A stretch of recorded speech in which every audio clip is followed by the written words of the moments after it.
I'm now joined by Dr. Stephen Gartzman. He's from Victoria ER, here to talk to us about the 3 most common ER winter visits. Welcome to Community Crossroads. Good morning. Thanks for having me. It's always great to see you, Dr. Gartzman. So talk to us about your 3 most common winter ER visits this year. We want to know. Well, every day it is all strep, COVID, and flu. Every day. My goodness. Yes. Strep, COVID, and flu. All 3, every shift. It's Whoa. crazy. Luckily, there's vaccines for 2 of them. And strep has an antibiotic that's very effective too. So we can treat all 3, and 24/7. But all are serious because all can be very deadly.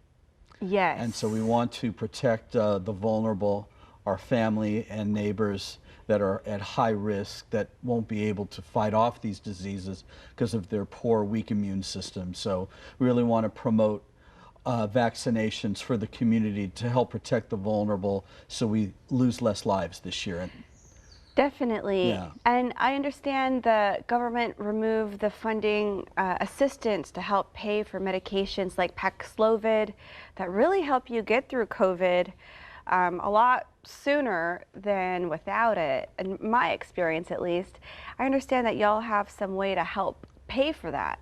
Absolutely. It's a website that we refer patients to where they can still get it free of cost. Oh, wow. So, yes, and very available, and encourage patients if they think that they might be exposed or having symptoms to come in and get tested and get treated, because we can take care of that and help folks that have financial difficulties too. And why is it important to actually go into a clinic instead of self-diagnosing yourself and taking whatever you can get over the counter? Well, these are all contagious diseases. Wow. And communicable, and we can pass them on to family, friends, but especially the vulnerable, the folks with weak or poor immune systems, diabetes, patients that won't be able to fight off these diseases on their own, are at very high risk to become either hospitalized or die from them. And we want to save as many lives as we can this year. So I want to encourage everyone to get vaccinated, and if you have symptoms, get tested early so we can start treatment early. And can you tell the difference between the 3 just based on symptoms, or is that something only a test can verify? They all mimic each other clinically. So someone comes in with symptoms, it could be any. Wow. And so a lot of overlapping. Have you ever had anyone with all 3 at the same time? Is that even possible? I haven't seen that yet, but we've seen patients come in with 2 of them. Gosh. Because you're already ill and your defenses are down when you get sick, and so it gets easier to pick up another one.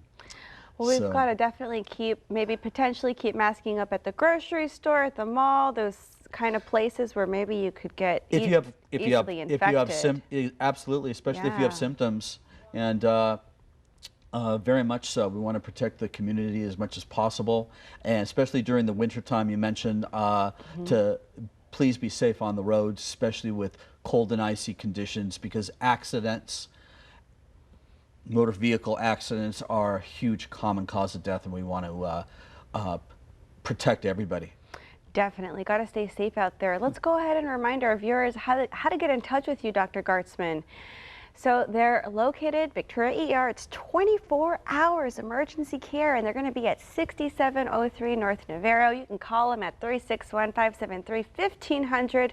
Go to victoriaer.com, and you can even email Dr. Gartzman your questions to info@victoriaer.com. Thank you so much for joining us this morning. Oh, it's been a pleasure. Be safe.